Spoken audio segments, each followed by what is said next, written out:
നിത്യജീവൻ എന്ന് പറയുന്നത് ദൈവത്തെ അറിഞ്ഞ് ജീവിക്കുന്നത്. ഈ അറിവ് എവിടെ വെച്ചും ആരംഭിക്കാം.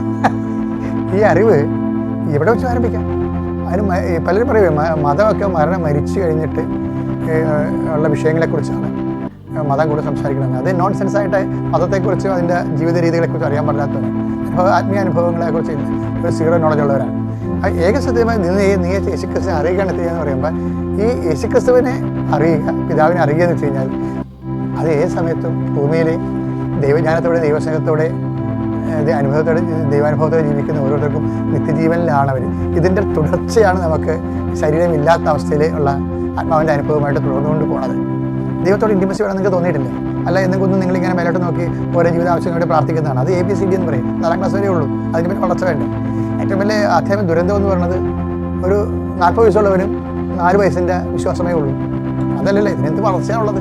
വിശ്വാസം, പ്രത്യാശ, ദൈവസ്നേഹം എന്ന് പറഞ്ഞ് ഇങ്ങനെ ഇൻറ്റിമസിയിലൂടെ വളരണത് ദൈവം.